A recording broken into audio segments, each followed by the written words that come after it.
Hello, my sleepy friend.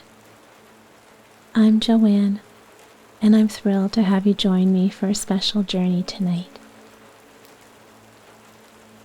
As we step into a world of enchantment, I invite you to unwind, relax, and let the soothing sounds of rain embrace you like a gentle lullaby. Before we dive into the magical tales that await, take a moment to find comfort in your surroundings. Find a comfortable spot and let the gentle raindrops outside be the backdrop to your tranquil escape. Tonight, our adventure will unfold beneath the comforting melody of rain, adding a soothing touch to each story. These timeless fairy tales are not just tales, but companions for your journey into restful sleep. And before we embark on this bedtime journey, I'd like to ask you for a small favor. If you find joy in my stories, please remember to like this video, subscribe to my channel for more enchanting content, and feel free to share your thoughts in the comments below. Your support means the world to me, and it helps our community grow. So, as you settle in, allow those shoulders to soften.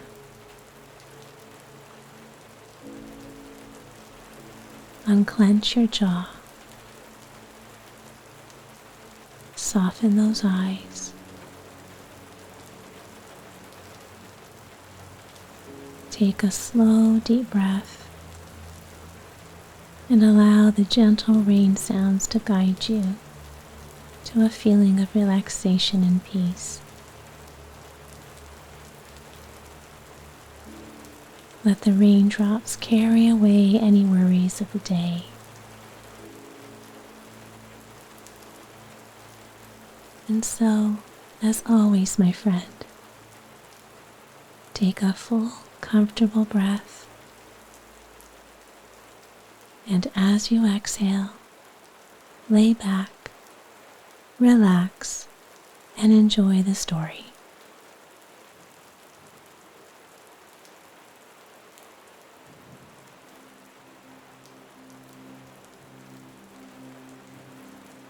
Once upon a time, there was a poor widow who lived in a little cottage with her only son, Jack.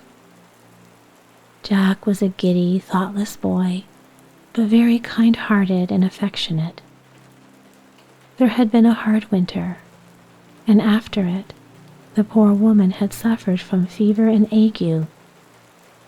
Jack did no work as yet, and by degrees they grew dreadfully poor. The widow saw that there was no means of keeping Jack and herself from starvation but by selling her cow. So one morning she said to her son, "I am too weak to go myself, Jack, so you must take the cow to market for me and sell her."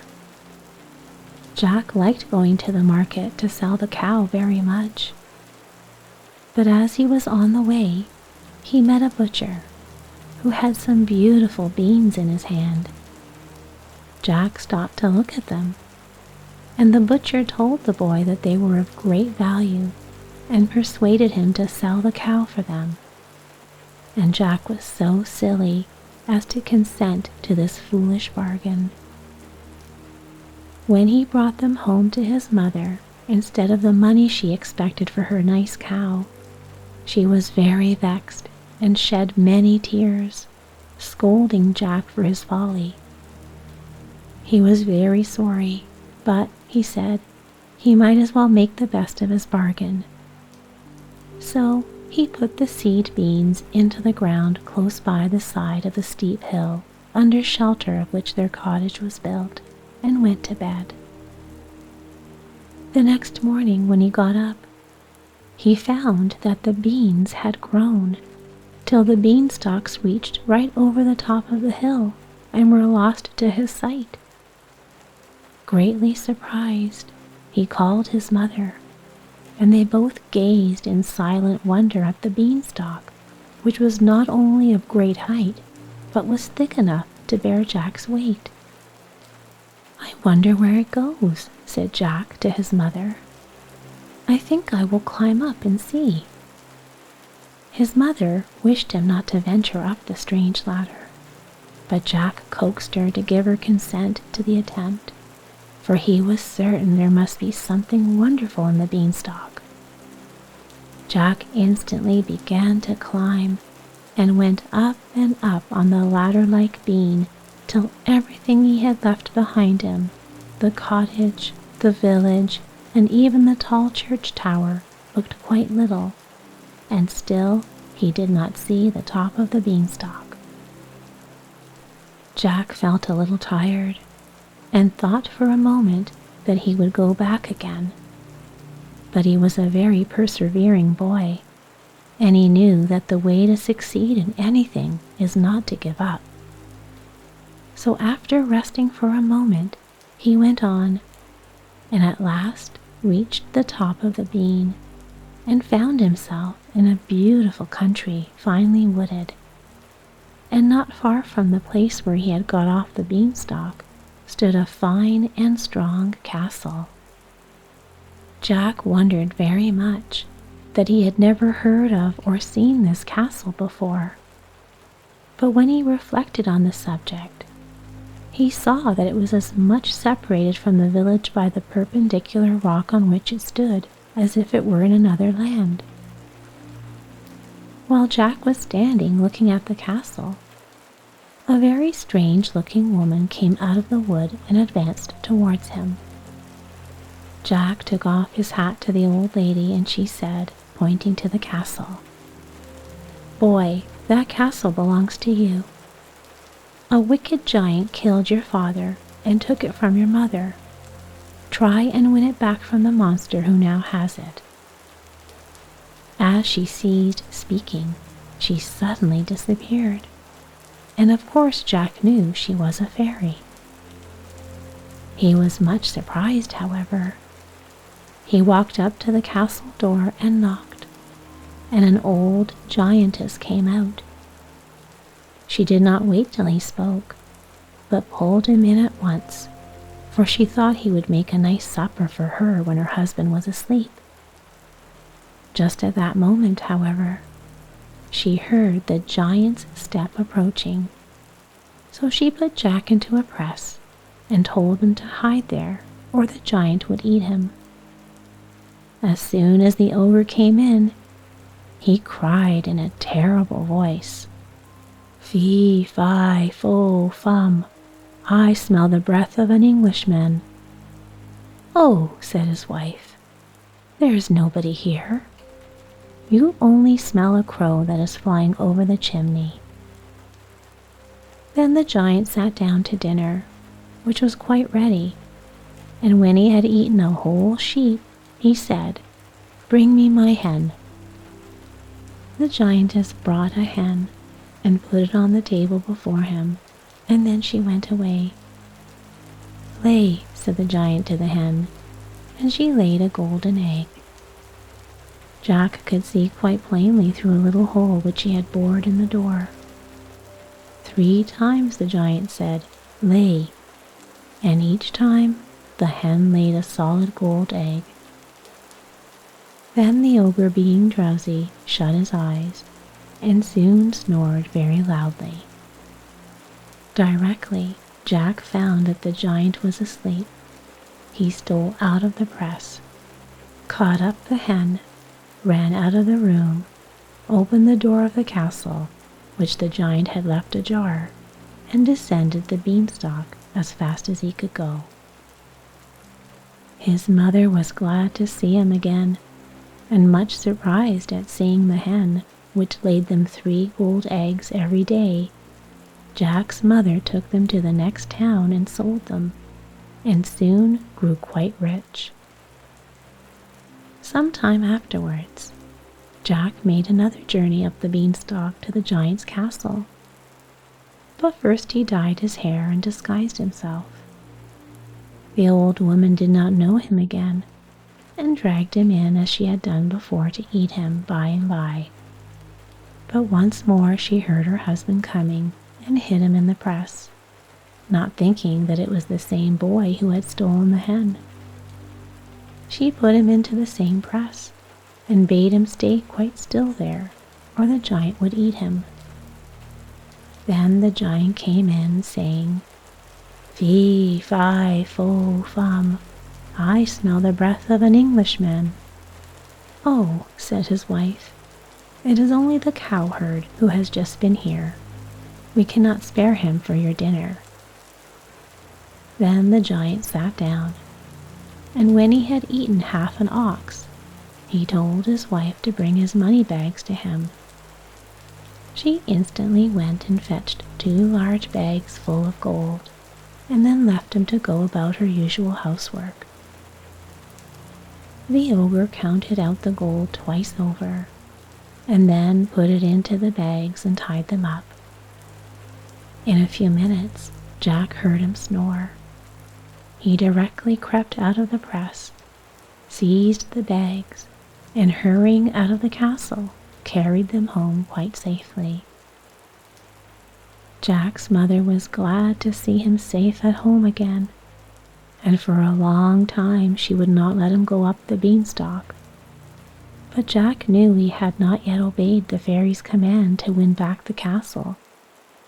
So after a time, he set off once more on this adventure, and tapped again at the castle door. The giantess, who was very stupid, did not know him again, but she stopped a minute before she took him in. She feared another robbery, but Jack's fresh cheeks looked so tempting that she could not resist him, and so she bade him come in. But at that moment, she heard her husband's step approaching. Afraid of losing her supper, the ogress at once shut Jack in the press, and she had hardly hidden him when the giant came in, saying as usual, "Fee, fi, fo, fum, I smell the blood of an Englishman." "Oh no," said his wife, "it is only the shepherd who has been up with the sheep for your dinner." The giant sat down, and when he had eaten a whole sheep, he said, "I should like some music. Bring me my harp." The ogress went and brought a golden harp to him, set it on the table, and went away. Then the ogre said, "Play," to the harp, and it played so delightfully that Jack was charmed. By and by, however, the giant snored so loud that he could not hear the music, and Jack quickly stole out, and seizing the harp, ran away with it. But the harp was a fairy belonging to the giant, and as Jack ran, it cried out, "Master, master!" The giant woke up slowly and rushed after Jack, but the boy was very nimble and outran him. You may imagine how fast Jack went down the beanstalk this time, hearing all the while the tramp of the giant's feet behind him. Just as he reached the bottom, he saw the ogre looking down on him. The next moment, his great feet were on the beanstalk. "Mother, mother, bring me the axe," cried Jack. His mother hastened with it, and just as the giant was halfway down the beanstalk, Jack succeeded in chopping it in halves. The lower half fell, the upper half swang away, and the giant, losing his hold, fell heavily to the ground on his head and broke his neck. The same moment the fairy again stood beside Jack, and touching the broken beanstalk was turned into a flight of broad, easy steps. "Go up," she said, "and take possession of your own home. so long kept from you. The ogress is dead, and there's no more danger. You've been brave and good. May you be happy." Jack thanked the fairy very warmly for her aid, and she again departed to Fairyland, after explaining to Jack that she had been the butcher who sold him the beans.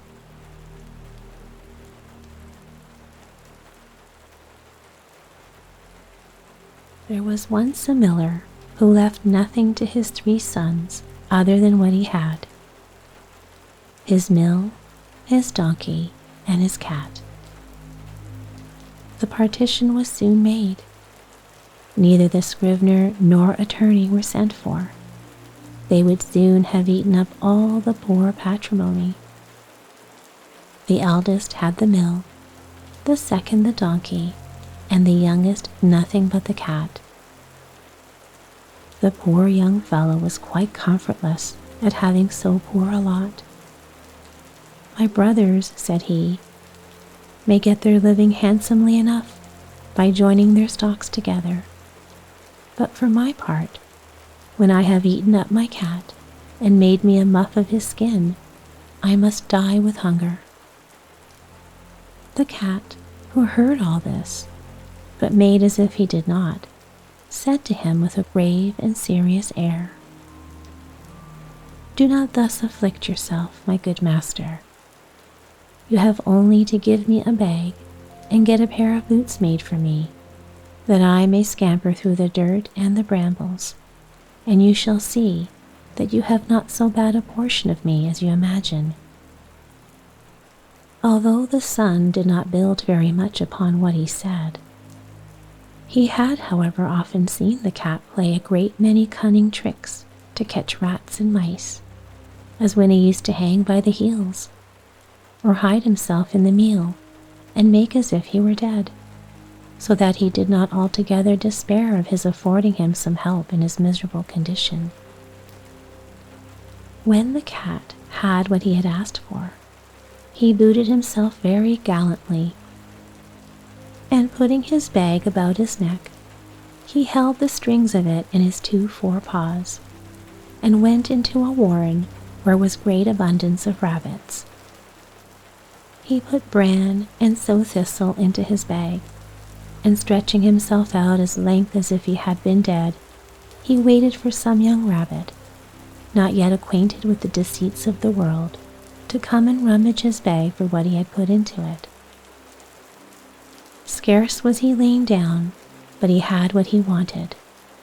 A rash and foolish young rabbit jumped into his bag, immediately drawing close the strings, took and killed him without pity.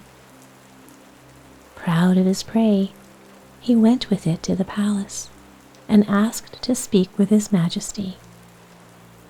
He was showed upstairs into the king's apartment, and, making a low reverence, said to him, "I have brought you, sir, a rabbit of the warren, which my noble lord, the Marquis of Carabas, for that was the title which Puss was pleased to give his master, has commanded me to present to your majesty from him."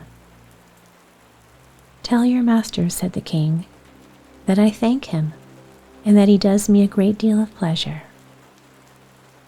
Another time he went and hid himself among some standing corn, holding his bag open, and when a brace of partridges ran into it, he drew the strings and so caught them both. He went and made a present of these to the king, as he had done before of the rabbit. The king in like manner received the partridges with great pleasure, and ordered him some money to drink. The cat continued for 2 or 3 months thus to carry his majesty from time to time game of his master's taking. One day in particular, when he knew for certain that the king was to take a walk along the riverside with his daughter, the most beautiful princess in the world, he said to his master the sun, "If you will follow my advice, your fortune is made. You have nothing else to do but go wash yourself in the river in the place that I show you, Leave the rest to me." The son did what the cat advised him to, without knowing why or wherefore. While he was washing, the king passed by, and the cat began to cry out as loud as he could, "Help! Help! My Lord Marquis of Carabas is drowning." At this noise, the king put his head out of his coach window, and finding it was the cat who had so often brought him such good game, he commanded his guards to run immediately to the assistance of his lordship the Marquis of Carabas. While they were drawing the poor Marquis out of the river, the cat came up to the coach and told the king that while his master was washing, there came by some rogues who went off with his clothes, though he had cried out "Thieves! Thieves!" several times as loud as he could. This cunning cat had actually hidden the clothes under a great stone. The king immediately commanded the officers of his wardrobe to run and fetch one of his best suits for the Lord Marquis of Carabas. The king received him with great kindness, and as the fine clothes he had given him extremely set off his good appearance, for he was well made and very handsome in his person, the king's daughter took a secret inclination to him, and the son had no sooner cast 2 or 3 respectful and somewhat tender glances, but she fell in love with him to distraction. The king then asked the son to join him in his coach and take a walk with them. The cat, quite overjoyed to see his project begin to succeed, marched on before, and meeting with some countrymen who were mowing a meadow, he said to them, "Good people, you who are mowing, if you do not tell the king that the meadow you mow belongs to my Lord Marquis of Carabas, you shall be chopped as small as mincemeat." The king did not fail to ask the mowers whose meadow they were mowing. "To my Lord Marquis of Carabas," answered they all together, for the cat's threats had made them terribly afraid. "Truly a fine estate," said the king to the Marquis of Carabas. "You see, sir," said the son, "this is a meadow which never fails to yield a plentiful harvest every year." The master cat, who still went on ahead, met with some reapers and said to them, "Good people, you who are reaping, if you do not tell the king that all this corn belongs to the Marquis of Carabas, you shall be chopped as small as mincemeat." The king, who passed by a moment after, needed to know to whom all that corn he saw belonged. "To my Lord Marquis of Carabas," replied the reapers, and the king again congratulated the son. The master cat, who went always before, said the same words to all he met, and the king was astonished at the vast estates of my Lord Marquis of Carabas. Puss came at last to a stately castle, the master of which was an ogre, the richest had ever been known, for all the lands which the king had then gone over belonged to this castle. The cat, who had taken care to inform himself who this ogre was and what he could do, asked to speak with him, saying he could not pass so near his castle without having the honor of paying his respects to him. The ogre received him as civilly as an ogre could, and made him sit down. "I have been assured," said the cat, "that you have the gift of being able to change yourself into all sorts of creatures you have a mind to. You can, for example, transform yourself into a lion, or elephant, and the like." "This is true," answered the ogre very briskly, "and to convince you, you shall see me now become a lion."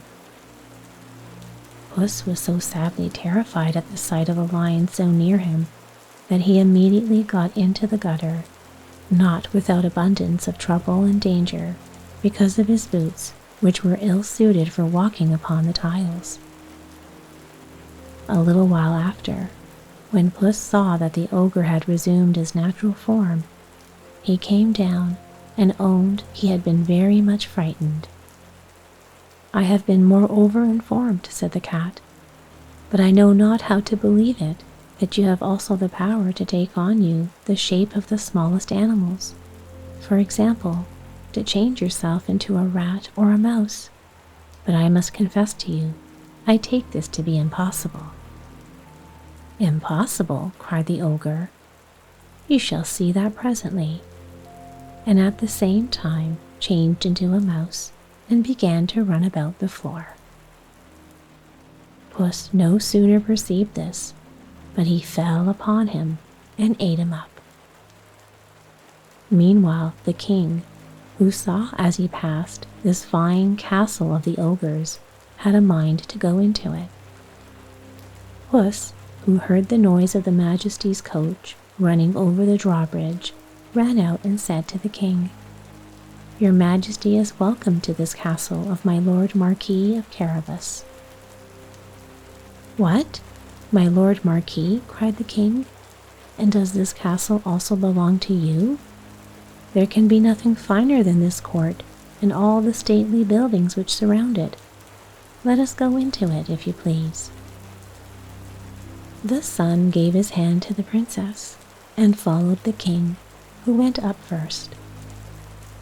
They passed into a spacious hall, where they found a magnificent collation which the ogre had prepared for his friends, who were there that very day to visit him, but dared not to enter, knowing the king was there.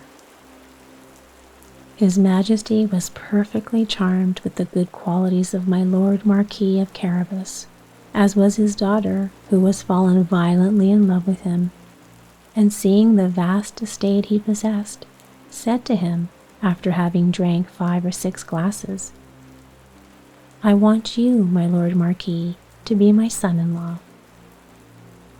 The son, making several low bows, accepted the honor which his Majesty conferred upon him, and forthwith, that very same day, married the princess.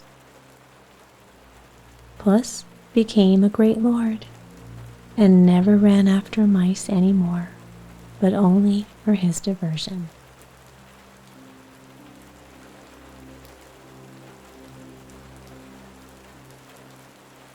There was once upon a time a poor miller who had a very beautiful daughter.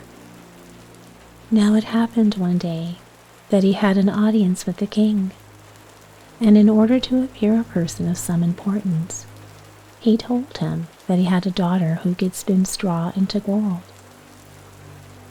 "Now that's a talent worth having," said the king to the miller.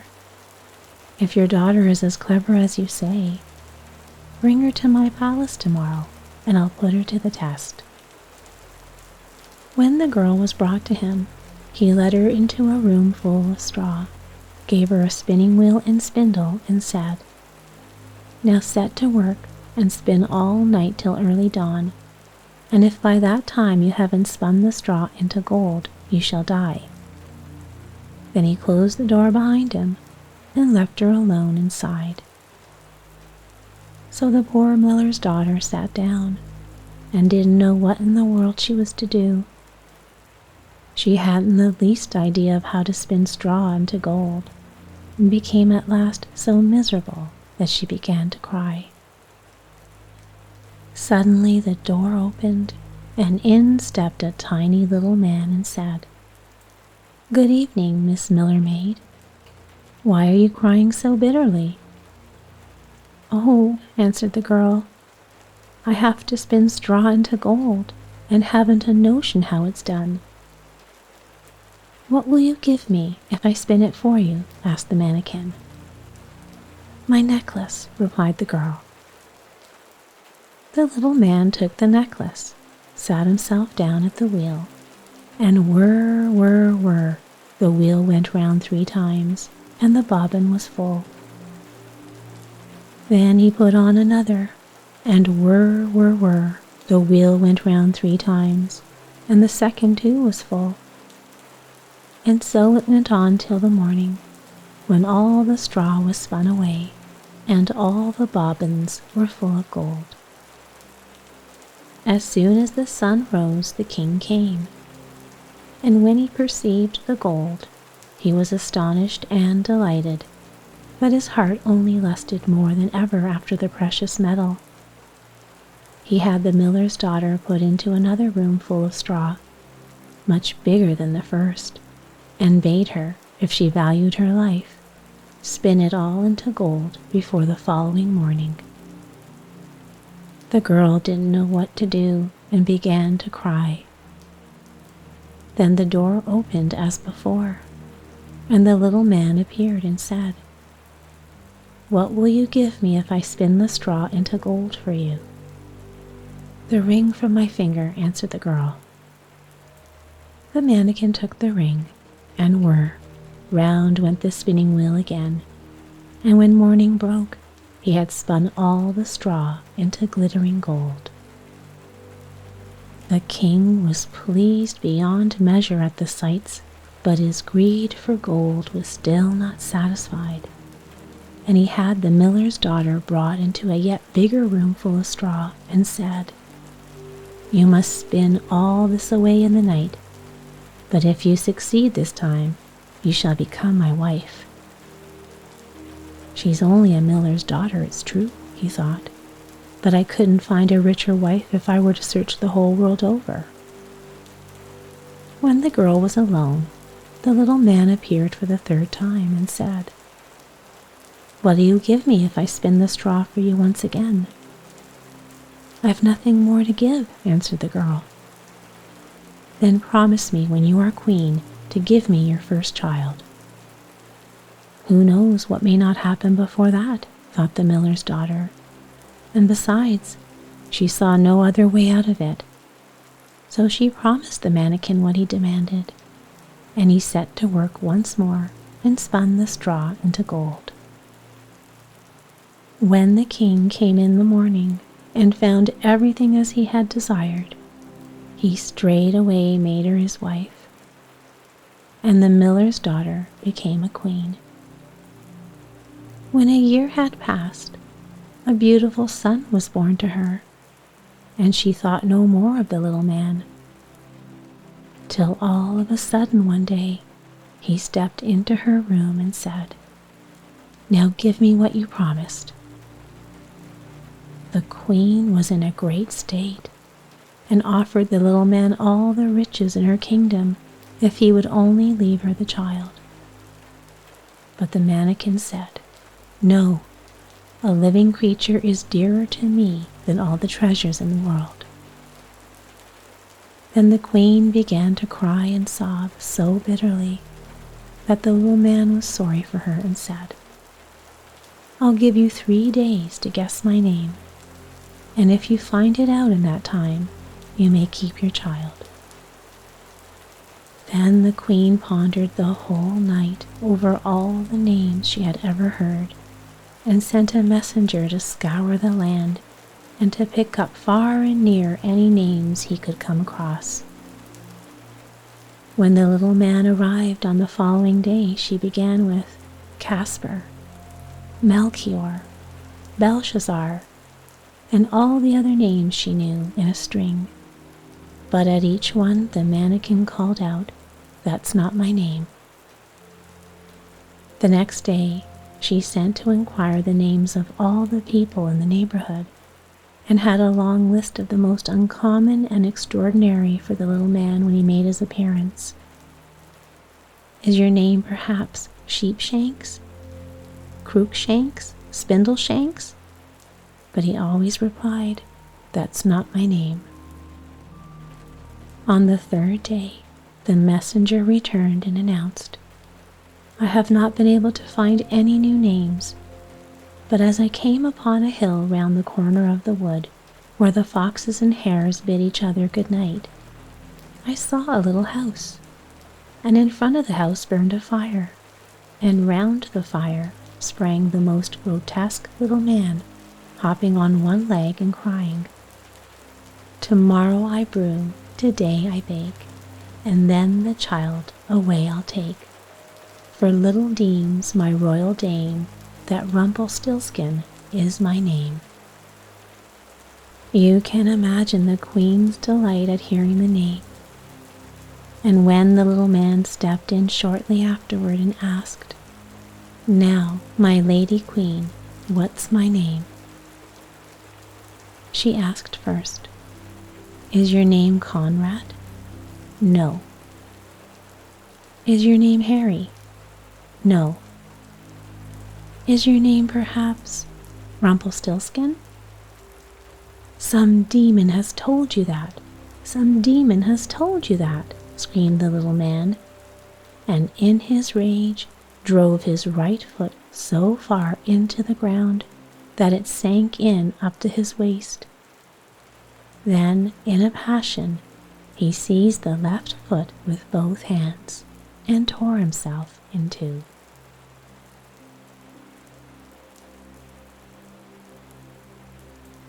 There was once a shoemaker who worked very hard and was very honest, but still he could not earn enough to live upon, and at last all he had in the world was gone, save just leather enough to make one pair of shoes. Then he cut his leather out, all ready to make up the next day, meaning to rise early in the morning to his work. His conscience was clear, and his heart light amidst all his troubles, so he went peacefully to bed, left all his cares to heaven, and soon fell asleep. In the morning, after he had said his prayers, he sat himself down to his work, when, to his great wonder, there stood the shoes all ready made upon the table. The good man knew not what to say or think at such an odd thing happening. He looked at the workmanship. There was not one false stitch in the whole job. All was so neat and true that it was quite a masterpiece. The same day a customer came in, and the shoes suited him so well that he willingly paid a price higher than usual for them, and the poor shoemaker, with the money, bought leather enough to make 2 pairs more. In the evening he cut out the work and went to bed early, that he might get up and begin early next day. But he was saved all the trouble, for when he got up in the morning, the work was done ready to his hand. Soon in came buyers who paid him handsomely for his goods, so that he bought leather enough for 4 pair more. He cut out the work again overnight and found it done in the morning as before, and so it went on for some time. What was got ready in the evening was always done by daybreak, and the good man soon became thriving and well off again. One evening, about Christmas time, as he and his wife were sitting over the fire chatting together, he said to her, "I should like to sit up and watch tonight, that we may see who it is that comes and does my work for me." The wife liked the thought, so they left a light burning and hid themselves in a corner of the room behind a curtain that was hung up there, and watched what would happen. As soon as it was midnight, there came in 2 little naked dwarfs, and they sat themselves upon the shoemaker's bench, took up all the work that was cut out, and began to ply with their little fingers, stitching and wrapping and tapping away at such a rate that the shoemaker was all wonder and could not take his eyes off them. And on they went, till the job was quite done, and the shoes stood ready for use upon the table. This was long before daybreak, and then they bustled away as quick as lightning. The next day the wife said to the shoemaker, "These little wights have made us rich, and we ought to be thankful to them, and do them a good turn if we can. I am quite sorry to see them run about as they do, and indeed it is not very decent, for they have nothing upon their backs to keep off the cold. I'll tell you what, I will make each of them a shirt and a coat and waistcoat, and a pair of pantaloons into the bargain. And do you make each of them a little pair of shoes." The thought pleased the good cobbler very much, and one evening, when all the things were ready, they laid them on the table instead of the work that they used to cut out, and then went and hid themselves to watch what the little elves would do. About midnight in they came, dancing and skipping, hopped round the room, and then went to sit down to their work as usual. But when they saw the clothes lying for them, they laughed and chuckled and seemed mightily delighted. Then they dressed themselves in the twinkling of an eye, and danced and capered and sprang about as merry as could be, till at last they danced out the door and away over the green. The good couple saw them no more, but everything went well with them from that time forward, as long as they lived.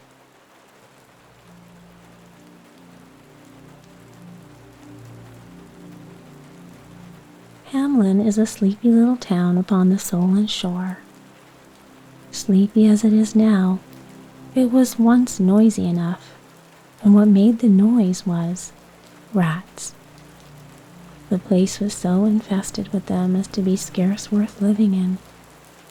There wasn't a barn or a cornrick or a storeroom or a cupboard, but they ate their way into it. Not a cheese, but they gnawed it hollow. Not a sugar puncheon, but they cleared out. Why, the very mead and beer in the barrels was not safe from them. They'd gnaw a hole in the top of a wine cask, and down would go one master's rat's tail, and when he brought it up, round would crowd all the friends and cousins, and each would have a suck at the tail. Had they stopped here, it might have been bearable, but the squeaking and shrieking, the hurrying and scurrying, so that you could neither hear yourself speak nor get a wink of good honest sleep the livelong night. Not to mention that Mama must needs sit up and keep watch and ward over baby's cradle, or there'd have been a big ugly rat running across the poor little fellow's face and doing who knows what mischief. Why didn't the good people of the town have cats? Well, they did, and there was a fair stand-up fight. But in the end, the rats were too many, and the cats were regularly driven from the field. Poison, I hear you say? Why, they poisoned so many that it fairly bred a plague.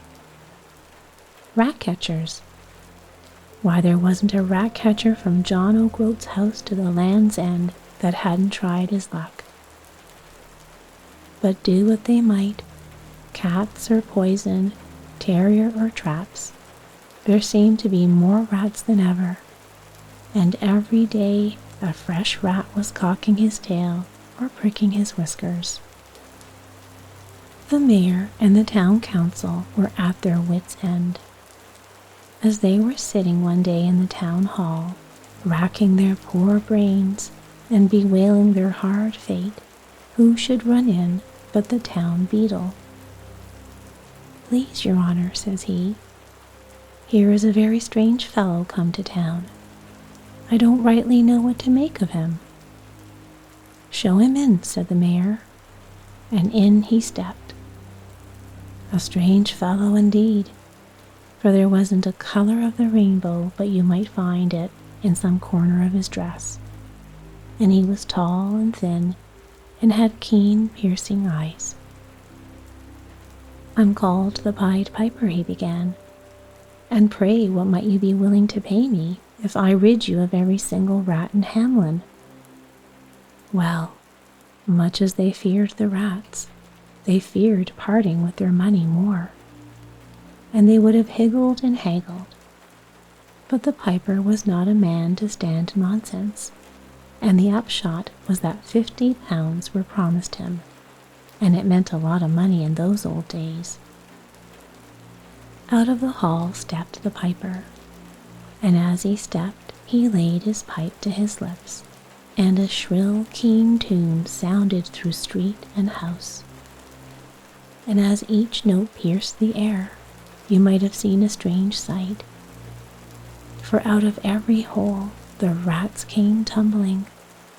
There was none too old and none too young, none too big and none too little to crowd at the piper's heels, and with eager feet and upturned noses to patter after him as he paced the streets. Nor was the piper unmindful of the little toddling ones. For every 50 yards he'd stop and give an extra flourish on his pipe, just to give them time to keep up with the older and stronger of the band. Up Silver Street he went, and down Gold Street, and at the end of Gold Street is the harbor, and the broad, Solent River beyond. And as he paced along, slowly and gravely, the townsfolk flocked to door and window, and many a blessing they called down upon his head. As for getting near him, there were too many rats. And now that he was at the water's edge, he stepped into a boat, and not a rat as he shoved off into deep water, piping shrilly all the while, but followed him, plashing, paddling, and wagging their tails with delight.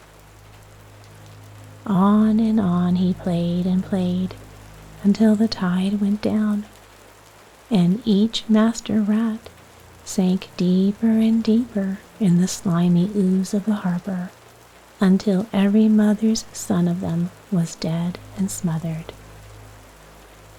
The tide rose again, and the piper stepped on shore, but never a rat followed.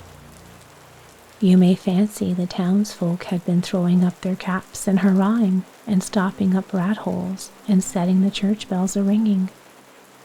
But when the piper stepped ashore, and not so much as a single squeak was to be heard, the mayor and the council and the townsfolk generally began to hum and to haw and to shake their heads.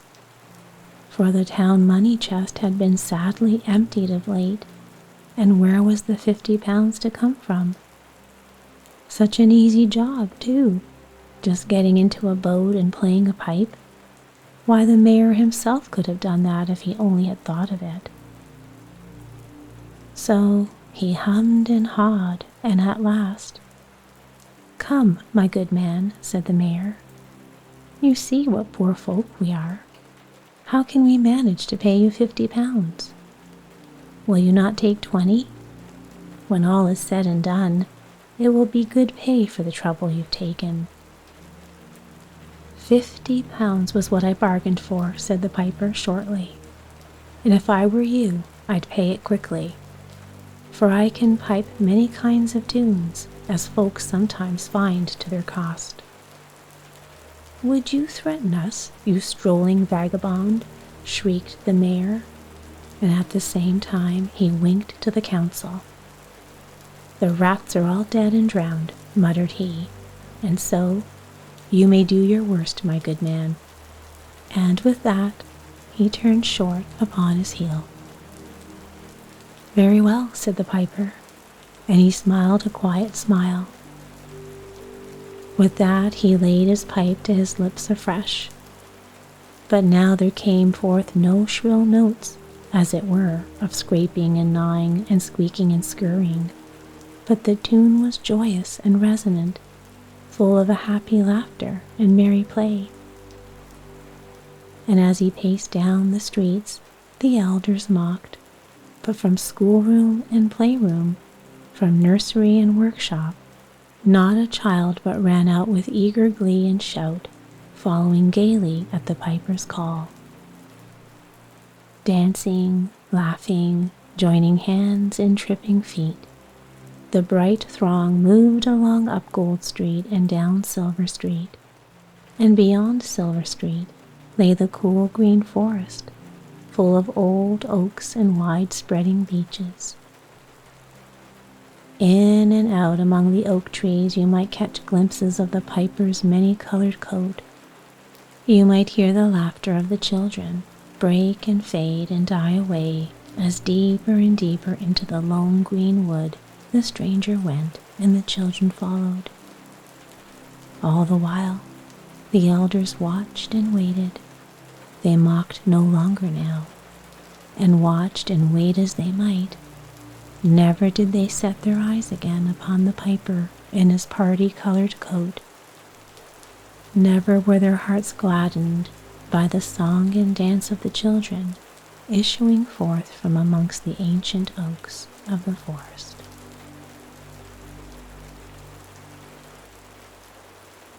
Many years ago, there was an emperor who was so excessively fond of new clothes that he spent all his money in dress. He did not trouble himself in the least about his soldiers, nor did he care to go either to the theater or the chase, except for the opportunities then afforded him for displaying his new clothes. He had a different suit for each hour of the day, and like any other king or emperor, one is accustomed to say he is sitting in council. It was always said of him, the emperor is sitting in his wardrobe. Time passed merrily in the large town which was his capital. Strangers arrived every day at the court. One day, 2 rogues, calling themselves weavers, made their appearance. They gave out that they knew how to weave stuffs of the most beautiful colors and elaborate patterns, the clothes manufactured from which should have the wonderful property of remaining invisible to everyone who was unfit for the office he held, or who was extraordinarily simple in character. These must indeed be splendid clothes, thought the emperor. Had I such a suit, I might at once find out what men in my realms are unfit for their office, and also be able to distinguish the wise from the foolish. This stuff must be woven for me immediately. And he caused large sums of money to be given to both the weavers in order that they might begin their work directly. So the 2 pretended weavers set up 2 looms and affected to work very busily, though in reality they did nothing at all. They asked for the most delicate silk and the purest gold thread, put both into their own knapsacks, and then continued their pretended work at the empty looms until late at night. I should like to know how the weavers are getting on with my cloth, said the emperor to himself, after some little time had elapsed. He was, however, rather embarrassed when he remembered that a simpleton, or one unfit for his office, would be unable to see the manufacture. To be sure, he thought he had nothing to risk in his own person, but yet he would prefer sending somebody else to bring him intelligence about the weavers and their work before he troubled himself in the affair. All the people throughout the city had heard of the wonderful property the cloth was to possess, and were all anxious to learn how wise or how ignorant their neighbors might prove to be. I will send my faithful old minister to the weavers, said the emperor at last, after some deliberation. He will be best able to see how the cloth looks, for he is a man of sense, and no one can be more suitable for his office than he is. So the faithful old minister went into the hall, where the knaves were working with all their might at their empty looms. What can be the meaning of this? Thought the old man, opening his eyes very wide. I cannot discover the least bit of thread on the looms. However, he did not express his thoughts aloud. The impostors requested him very courteously to be so good as to come nearer their looms, and then asked him whether the design pleased him and whether the colors were not very beautiful, at the same time pointing to the empty frames. The poor old minister looked and looked. He could not discover anything on the looms, for a very good reason. There was nothing there. What? Thought he again. Is it possible that I am a simpleton? I have never thought so myself, and no one must know it now if I am so. Can it be that I am unfit for my office? No, that must not be said either. I will never confess that I could not see the stuff. Well, Sir Minister, said one of the knaves, still pretending to work, you do not say whether the stuff pleases you. Oh, it is excellent, replied the old minister, looking at the loom through his spectacles. This pattern and the colors, yes. I will tell the emperor without delay how very beautiful I think them. We shall be much obliged to you, said the impostors, and then they named the different colors and described the pattern of the pretended stuff. The old minister listened attentively to their words in order that he might repeat them to the emperor, and then the knaves asked for more silk and gold, saying that it was necessary to complete what they had begun. However, they put all that was given to them into their knapsacks and continued to work with as much apparent diligence as before at their empty looms. The emperor now sent another officer of his court to see how the men were getting on, and to ascertain whether the cloth would soon be ready. It was just the same with this gentleman as with the minister. He surveyed the looms on all sides, but could see nothing at all but the empty frames. Does not the stuff appear as beautiful to you as it did to my lord the minister? Asked the impostors of the emperor's second ambassador, at the same time making the same gestures as before, and talking of the design and colors which were not there. I certainly am not stupid, thought the messenger. It must be that I am not fit for my good, profitable office. That is very odd. However, no one shall know anything about it. And accordingly, he praised the stuff he could not see, and declared that he was delighted with both colors and patterns. Indeed, please, your imperial majesty, said he to his sovereign when he returned, the cloth which the weavers are preparing is extraordinarily magnificent. The whole city was talking of the splendid cloth which the emperor had ordered to be woven at his own expense, and now the emperor himself wished to see the costly manufacture while it was still in the loom. Accompanied by a select number of officers of the court, among whom were the two honest men who had already admired the cloth, he went to the crafty impostors, who, as soon as they were aware of the emperor's approach, went on working more diligently than ever, although they still did not pass a single thread through the looms.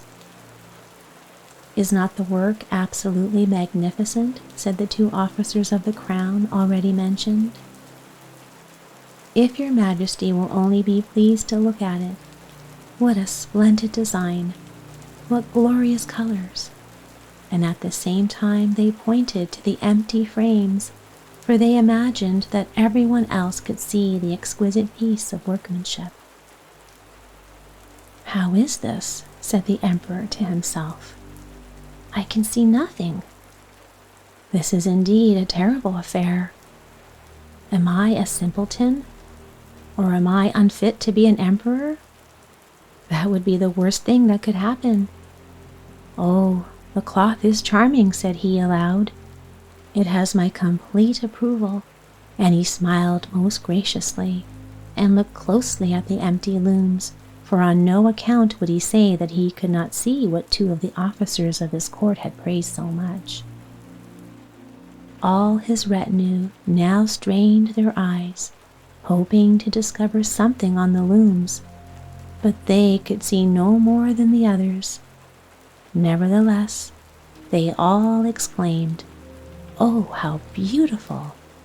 and advised His Majesty to have some new clothes made from this splendid material for the approaching procession. Magnificent, charming, excellent resounded on all sides, and everyone was uncommonly happy.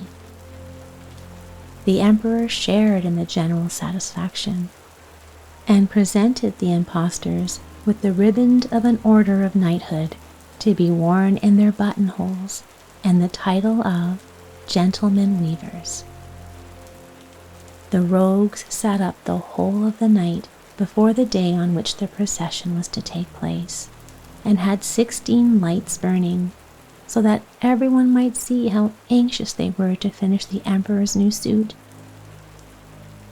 They pretended to roll the cloth off the looms, cut the air with their scissors, and sewed with needles without any thread in them. "See," cried they at last, "the Emperor's new clothes are ready." And now the Emperor, with all his grandees of his court, came to the weavers, and the rogues raised their arms, as if in the act of holding something up, saying, "Here are your Majesty's trousers. Here is the scarf. Here is the mantle. The whole suit is as light as a cobweb. One might fancy one has nothing at all on when dressed in it. That, however, is the great virtue of this delicate cloth." "Yes, indeed," said all the courtiers, although not one of them could see anything of this exquisite manufacture. "If your Imperial Majesty will be graciously pleased to take off your clothes, we will fit on the new suit in front of the looking-glass." The Emperor was accordingly undressed, and the rogues pretended to array him in his new suit, the Emperor turning round from side to side before the looking-glass. "How splendid His Majesty looks in his new clothes, and how well they fit!" everyone cried out. "What a design! What colors! These are indeed royal robes."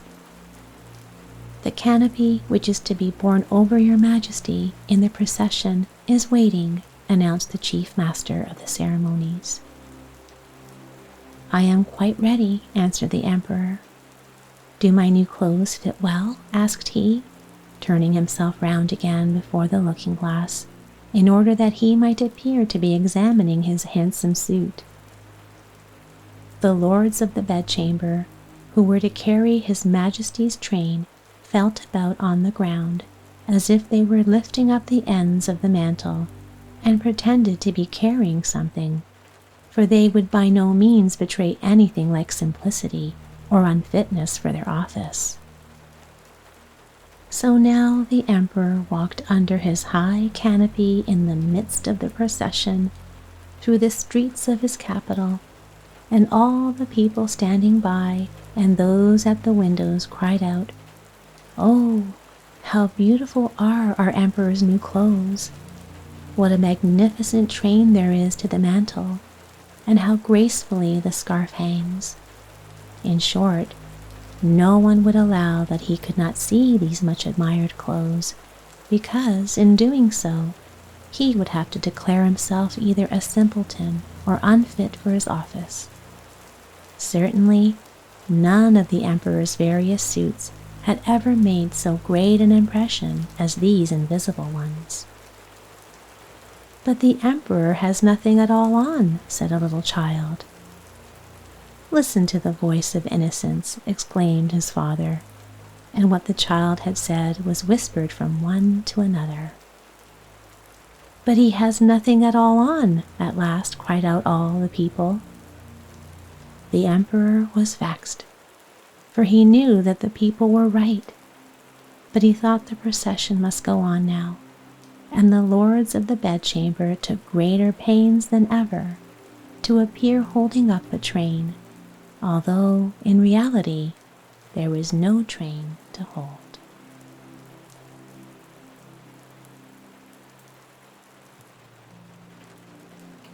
Every afternoon, as they were coming from school, the children used to go and play in the giant's garden.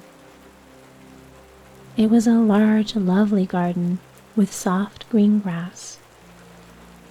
Here and there over the grass stood beautiful flowers like stars, and there were 12 peach trees that in the springtime broke out into delicate blossoms of pink and pearl, and in the autumn bore rich fruit.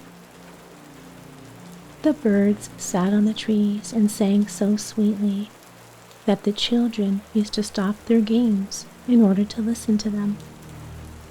"How happy we are here," they cried to each other. One day, the giant came back. He had been to visit his friend, the Cornish ogre, and had stayed with him for 7 years. After the 7 years were over, he had all that he had to say, for his conversation was limited, and he determined to return to his own castle. When he arrived, he saw the children playing in the garden.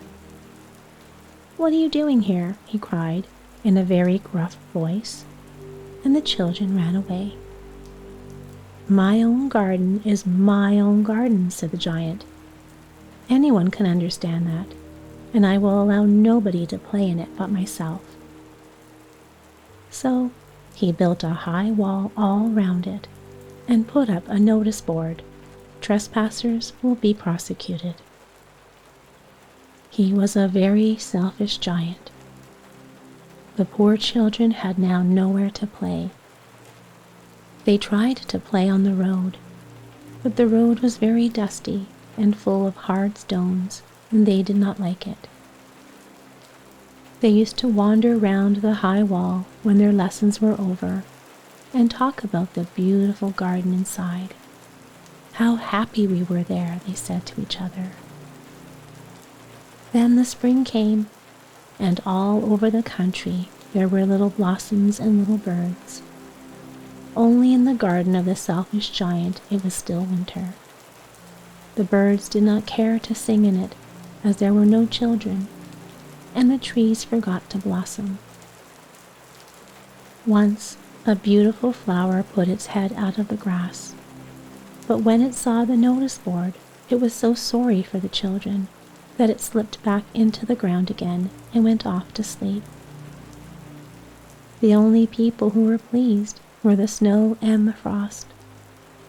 "Spring has forgotten this garden," they cried, "so we will live here all the year round."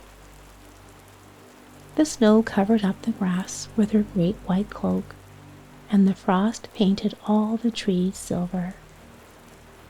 Then they invited the north wind to stay with them, and he came. He was wrapped in furs, and he roared all day about the garden, and he blew the chimney pots down. "This is a delightful spot," he said. "We must ask the hail on a visit." So the hail came. Every day for 3 hours he rattled on the roof of the castle till he broke most of the slates, and then he ran round and round the garden as fast as he could. He was dressed in gray, and his breath was like ice. "I cannot understand why the spring is so late in coming," said the selfish giant, as he sat at the window and looked out at his cold white garden. "I hope there will be a change in the weather." But the spring never came, nor the summer.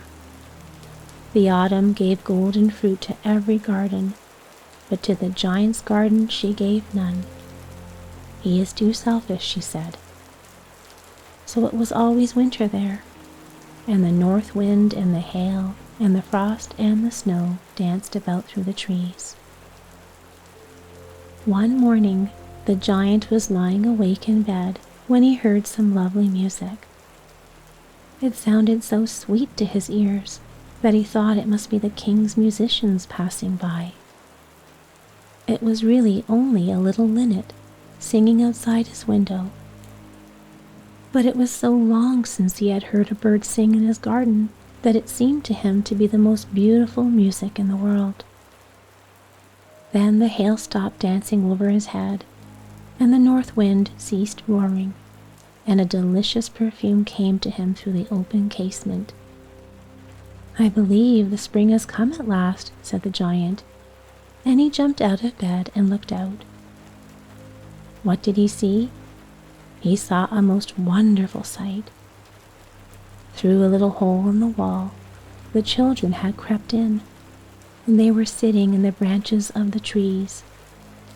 In every tree that he could see, there was a little child, and the trees were so glad to have the children back again that they had covered themselves with blossoms and were waving their arms gently above the children's heads.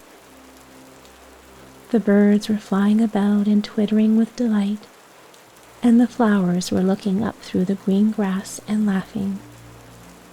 It was a lovely scene, only in one corner it was still winter.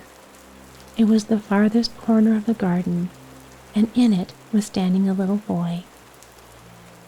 He was so small that he could not reach up to the branches of the tree, and he was wandering all around it, crying bitterly. The poor tree was still covered with frost and snow, and the north wind was blowing and roaring above it. "Climb up, little boy," said the tree, and it bent its branches down as low as it could go, but the boy was too tiny. And the giant's heart melted as he looked out. "How selfish I have been," he said. "Now I know why the spring would not come here.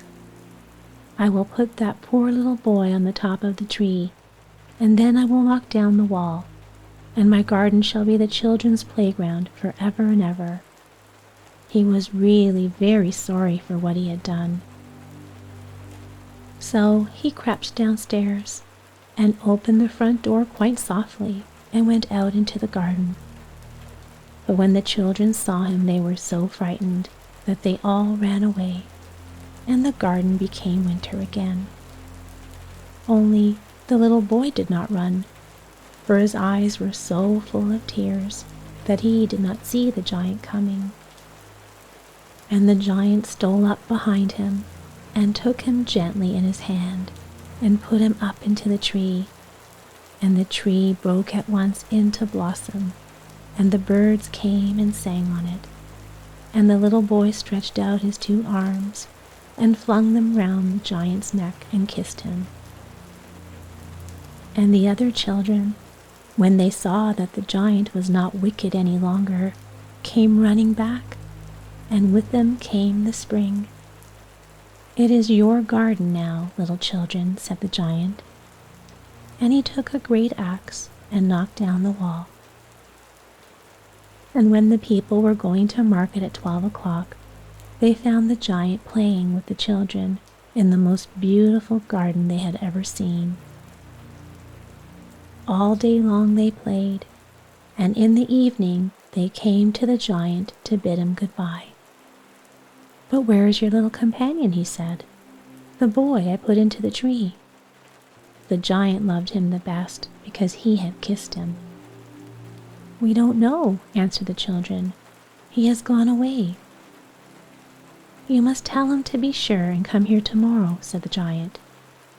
But the children said they did not know where he lived and had never seen him before, and the giant felt very sad.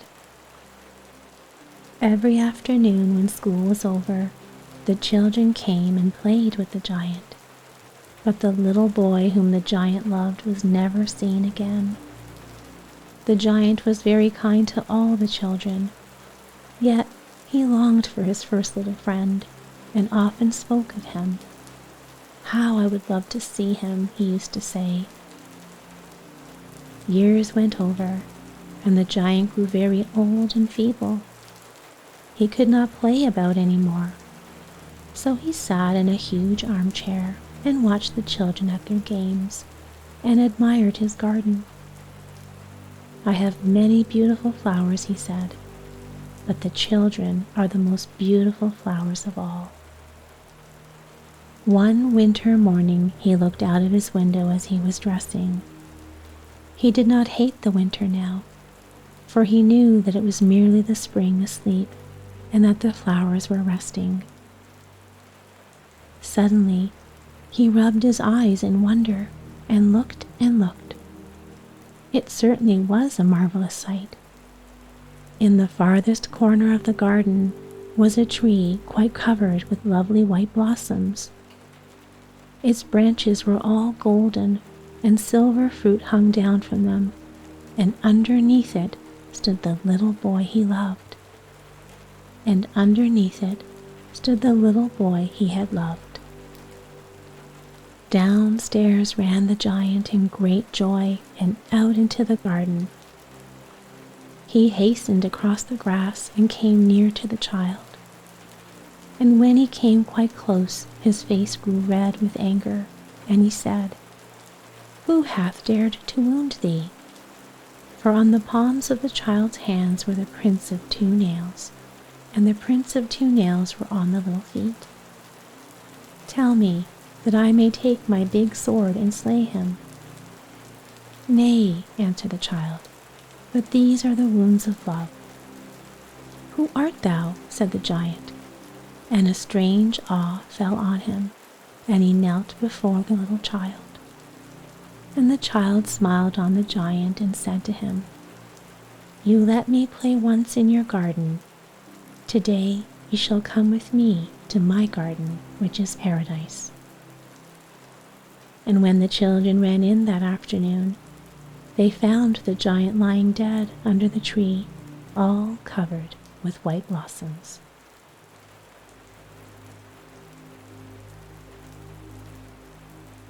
A poor woodman sat in his cottage one night, smoking his pipe by the fireside, while his wife sat by his side spinning. "How lonely it is, wife," said he, as he puffed out a long curl of smoke, "for you and me to sit here by ourselves, without any children to love and play with, while other people seem so happy and merry with their children." "What you say is very true," said the wife, sighing. "How happy should I be if I had but one child, even if the child was no bigger than my thumb. I would be very happy, and I would love it dearly." Now, odd as you may think it, it came to pass that this good woman's wish was fulfilled, just in the very way she had wished it, for not long afterwards she had a little boy who was quite healthy and strong, but was not much bigger than a thumb. So they said, "Well, we cannot say we have not got what we wished for, and, little as he is, we will love him dearly." And they called him Thomas Thumb. They gave him plenty of food, yet for all they could do, he never grew bigger, but kept just the same size as he had been when he was born. Still, his eyes were sharp and sparkling, and he soon showed himself to be a clever little fellow who always knew well what he was about. One day, as the woodman was getting ready to go into the wood to cut fuel, he said, "I wish I had someone to bring the cart after me, for I want to make haste." "Oh, father," cried Tom, "I will take care of that. The cart shall be in the wood by the time you want it." Then the woodman laughed and said, "How can that be? You can't reach up to the horse's bridle." "Never mind that, father," said Tom. "If my mother will only harness the horse, I will get into his ear and tell him which way to go." "Very well," said the father. "We will try for once." When the time came, the mother harnessed the horse to the cart and put Tom into his ear. And as he sat there, he told the horse when to go and when to stop, and thus the horse went on just as well as if the woodman had driven it himself into the wood. It happened that as the horse was going a little too fast, little Tom was calling out, "Gently, gently," when two strangers came up. "What an odd thing that is," said one. "There is a cart going along, and I hear a carter talking to the horse, but yet I can see no one." "That is strange indeed," said the other. "Let us follow the cart and see where it goes." So they went on into the wood, till at last they came to the place where the woodman was.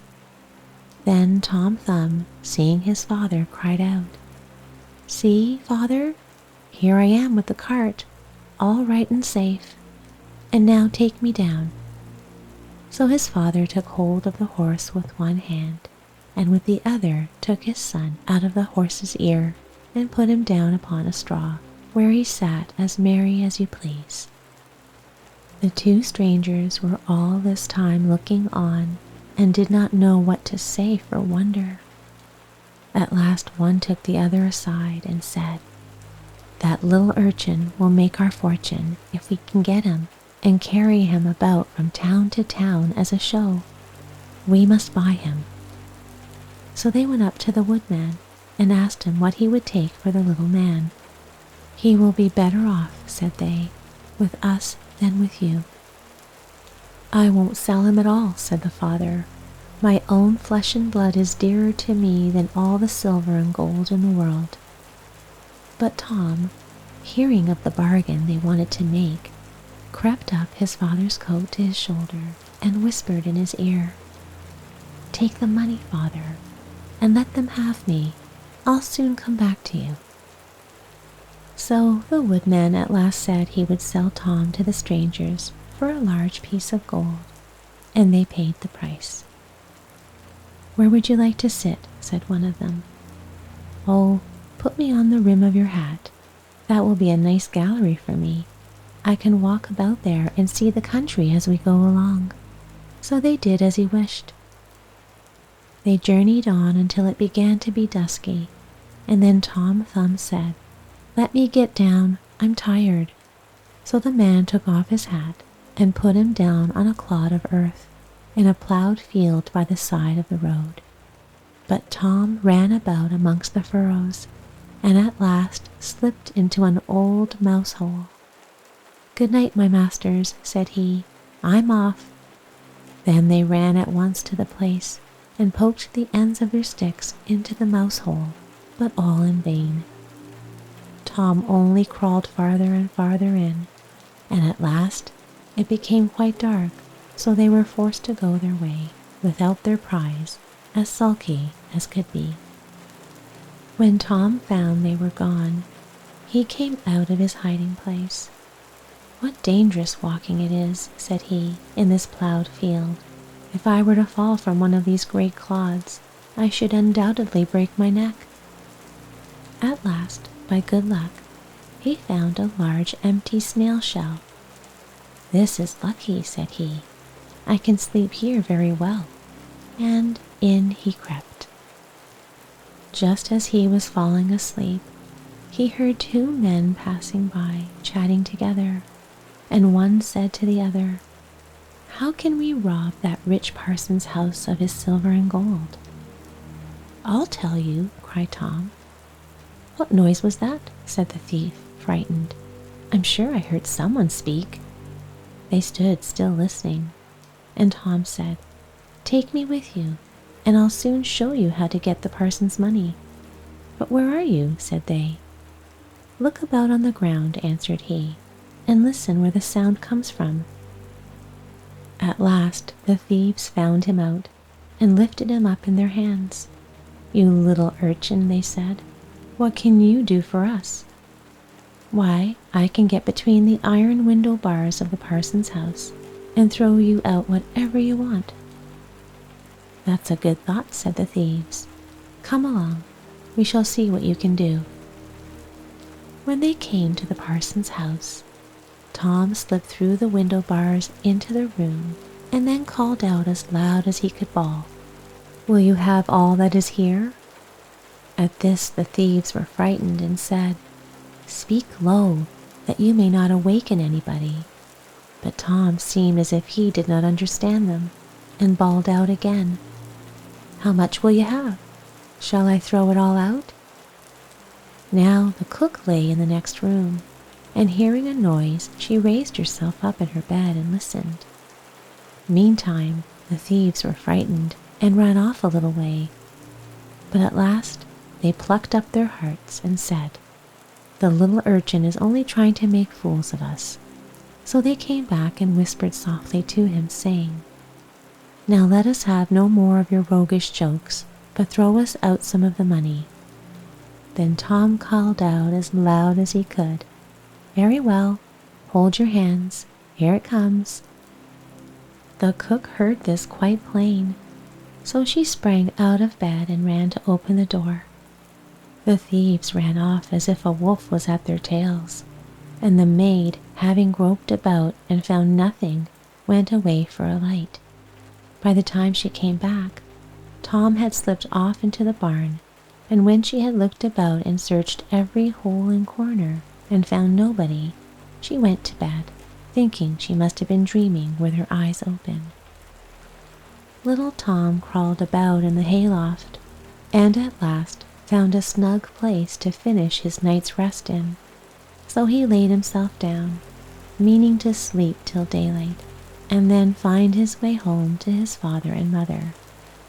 But alas, the cook got up early, before daybreak, to feed the cows, and going straight to the hayloft, carried away a large bundle of hay, with Tom Thumb in the middle of it, fast asleep. He still, however, slept on, and did not wake till he found himself in the mouth of the cow, for the cook had put the hay into the cow's rick, and the cow had taken Tom up in a mouthful of it. How came I to tumble into the mill? But he soon found out where he really was, and was forced to have all his wits about him, that he might not get between the cow's teeth, and so be crushed to death. At last down he went into her stomach. "It is rather dark," said he. "They forgot to build windows in this room to let the sun in. A candle would be no bad thing." Though he made the best of his bad luck, he did not like his quarters at all. And the worst of it was that more and more hay was always coming down, and the space left for him became smaller and smaller.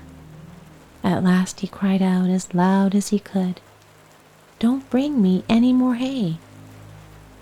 The maid happened to be just then milking the cow, and hearing someone speak but seeing nobody, and yet being quite sure it was the same voice that she had heard in the night, she was so frightened that she fell off her stool and tipped over the milk pail. As soon as she could pick herself up out of the dirt, she ran off as fast as she could to her master the parson, and said, "Sir, sir, the cow is talking." But the parson said, "Woman, thou art surely mad." However, he went with her into the cowhouse to try and see what was the matter. Scarcely had they set foot on the threshold when Tom called out, "Don't bring me any more hay." Then the parson himself was frightened, and thinking the cow was surely bewitched, told his man to kill her on the spot. So the cow was killed and cut up, and the stomach in which Tom lay was thrown out upon a dunghill.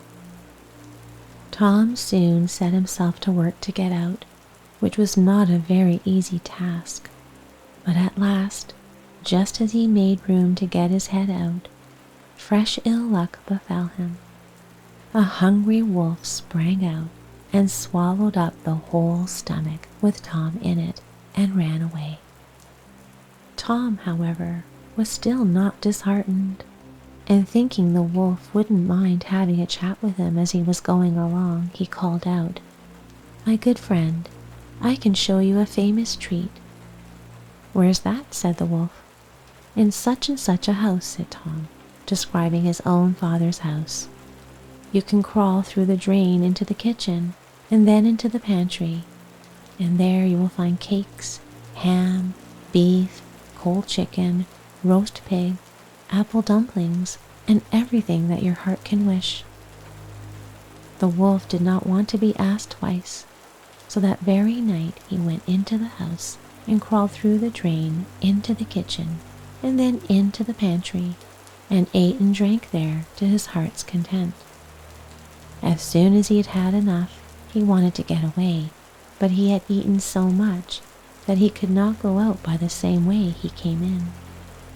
This was just what Tom had reckoned upon, and now he began to set up a great shout, making all the noise he could. "Will you be quiet?" said the wolf. "You'll awaken everybody in the house if you make such a clatter." "What's that to me?" said little Tom. "You've had your frolic. Now it's my turn to have fun." And he began singing and shouting as loud as he could. The woodman and his wife, being awakened by the noise, peeped through a crack in the door. But when they saw a wolf was there, you may well suppose that they were sadly frightened, and the woodman ran for his axe and gave his wife a scythe. "You stay behind," said the woodman, "and when I have knocked him on the head, you must rip him up with the scythe." Tom heard all of this and cried out, "Father, Father, I am here. The wolf has swallowed me." And his father said, "Heaven be praised. We have found our dear child again." And he told his wife not to use the scythe for fear she should hurt him. Then he aimed a great blow and struck the wolf on the head and killed him on the spot. And when he was dead, they cut up his body and set Tommy free. "Ah," said the father, "we were so worried about you." "Yes, father," answered he, "I have traveled all over the world, I think, in one way or other since we parted, and now I am very glad to come home and get fresh air again." "Why, where have you been?" said his father. "I have been in a mouse hole, and in a snail shell, and down a cow's throat, and in the wolf's belly, and yet here I am again, safe and sound." "Well," said they, "you're home now, and we will not sell you again for all the riches in the world." Then they hugged and kissed their dear little son, and gave him plenty to eat and drink, for he was very hungry. And then they fetched new clothes for him, for his old ones had been quite spoiled on his journey. So Master Thumb stayed at home with his father and mother in peace, for though he had been so great a traveler, and had done and seen so many fine things, and was fond enough of telling the whole story, he always agreed that after all, there's no place like home.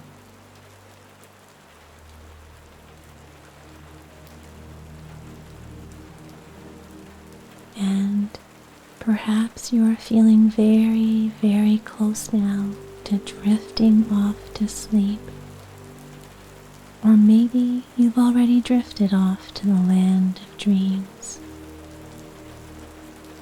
But if you're still following my voice, then you can imagine that wonderful feeling of drowsiness beginning to spread all through your body.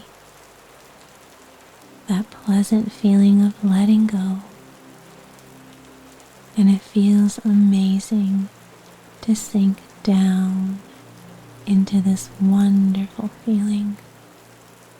Everything feels wonderful right now as you continue to drift, sinking deeper and deeper into this wonderful sleep. And as you drift, letting go of everything and just focus on my voice, feeling so good, going deeper and deeper down, feeling calm, feeling relaxed, peaceful and tranquil, enjoying this deep, restorative rest. As you continue to let go now and drift down even deeper, feeling sleepier Perhaps you might be right on the edge of letting go into this blissful state, and you feel safe, relaxed, and at ease, all comfy and cozy under the covers as you continue to let go and relax more and more and more into the coziness of your bed and into the softness of your pillow.